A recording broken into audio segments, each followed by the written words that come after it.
नमस्ते दोस्तों, स्वागत है आपका एक बार फिर से द कहानी बाज के कहानियों में। हमारी आज की कहानी का नाम है उफ कोलकाता और आज ये हमारा 7वां एपिसोड होने जा रहा है।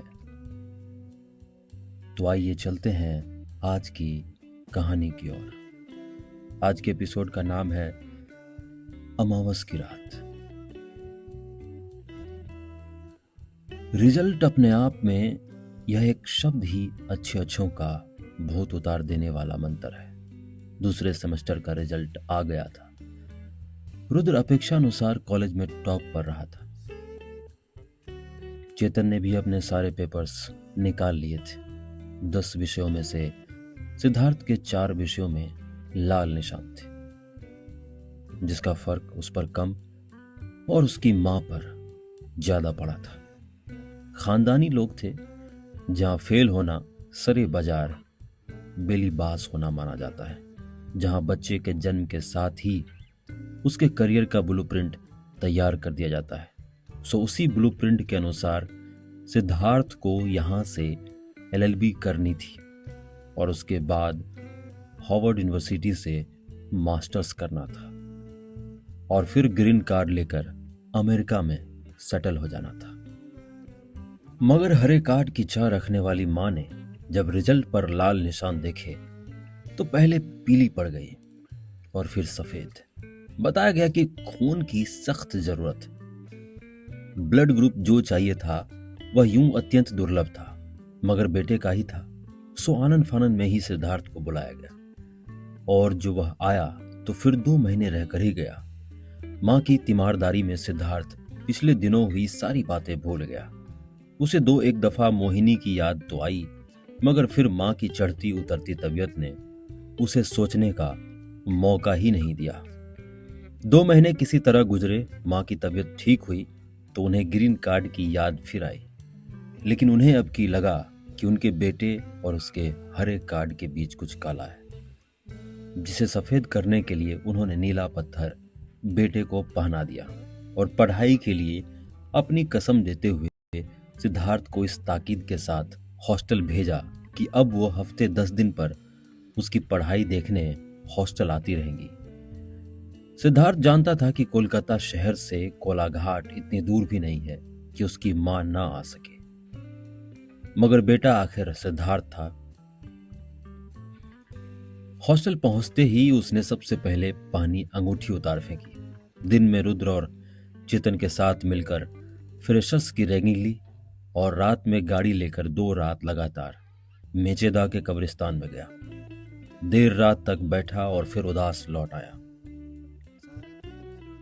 उदासी के उन्हीं दिनों में उसने याद करने की कोशिश की मोहिनी की अजीब बातें। ये मिलूंगी या फिर वहां जहां पहली बार मिले थे, पहली बार यानी ट्रेन में। ट्रेन में वह किस स्टेशन पर चढ़ी थी सिद्धार्थ को याद नहीं, क्योंकि वह तो नशे के खुमार में था।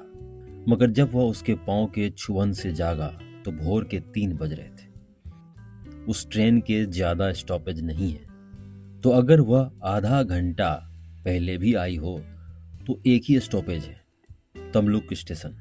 मतलब वह तमलुक स्टेशन से ही सवार हुई थी और वहीं दोबारा मिल सकती है।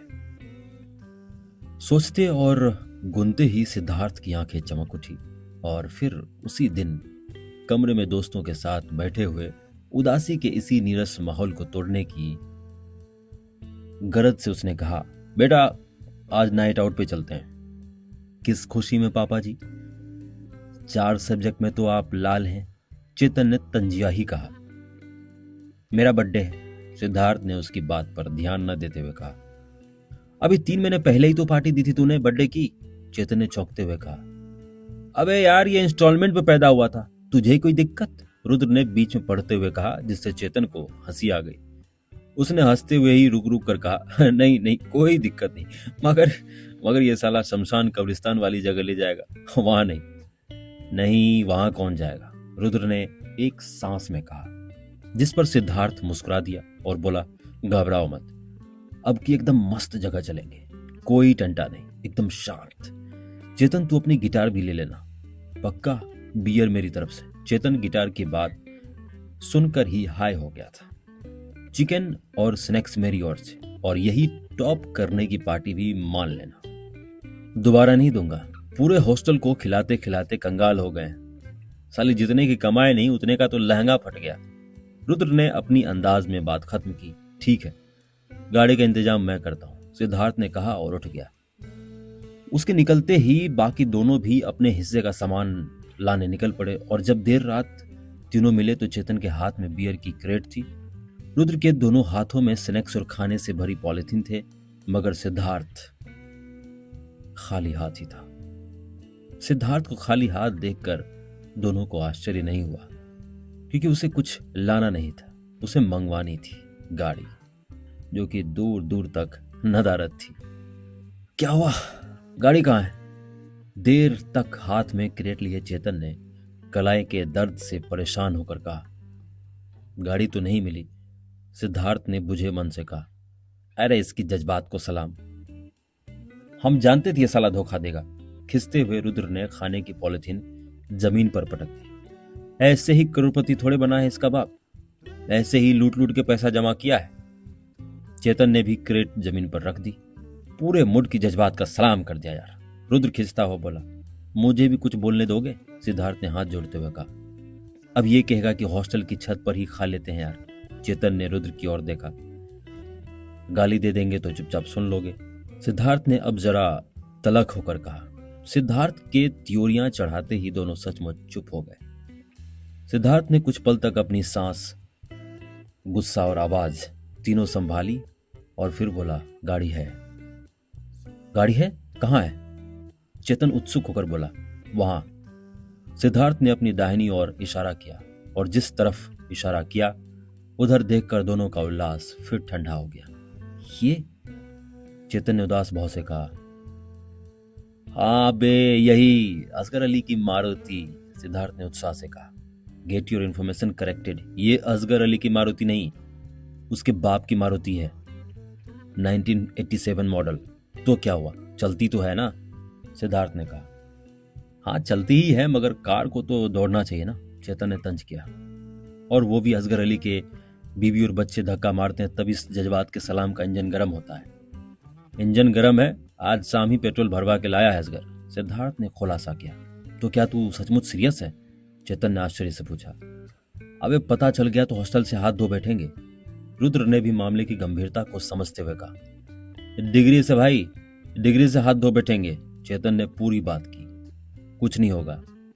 शाम में असगर अली ओल्ड चाइना बाजार गया था, असली इंपीरियल अफीम चाट के आया है, रात भर नहीं उठेगा, भोर तक हम लोग आ ही जाएंगे, सिद्धार्थ ने हाथ मलते हुए कहा। ये असगर अली अफीम चाटता है? चेतन का मुंह खुला रह गया। अच्छा है ना, यहाँ तो लोग पता नहीं क्या क्या चाट लेते हैं, रुद्र ने कहा। और इससे पहले कि कोई समझकर हंस देता, उसने कहा, खैर तू बता लाले, गाड़ी कैसे स्टार्ट होगी? चाबी कहाँ है? दरवाजा कैसे खुलेगा कार का? जोर से खींचने पर दरवाजा बाहर आ जाएगा। तुम खुलने की बात करते हो, और चाबी इसमें परमानेंट रहती है, एक बार फंस गई है सो निकलती ही नहीं। कहते हुए सिद्धार्थ ने धीमे से हैंडल घुमाकर कार का दरवाजा खोल दिया। अबे इसके जज्बात को सलाम, ये तो खुल गई बे। रुद्र के आश्चर्य का ठिकाना नहीं रहा। जल्दी बैठ, कहते हुए सिद्धार्थ ड्राइविंग सीट पर काबिज हो गया। दोनों दोस्त भी खाने पीने का सामान घुसाकर पीछे की सीट पर पसर गए। गाड़ी एक दो घनघनाहट के बाद स्टार्ट हो गई। वो, चेतन चिल्लाया। अबे ये तो सचमुच स्टार्ट हो गई बे। रुद्र भी खुशी से झूम सा गया। दोनों ने स्थिर होने के बाद खाने पीने का सामान पांव के सामने रखा और आंखें बंद कर औंधे पड़ गए। गाड़ी हॉस्टल का रोड छोड़कर मेन रोड पर आ गई थी। हमारी आज की कहानी में बस इतना ही। मैं आशा करता हूं कि आपको यह कहानी अच्छी लग रही होंगी। इसी तरह बने रहिए हमारे साथ और सुनते रहिए द कहानीबाज।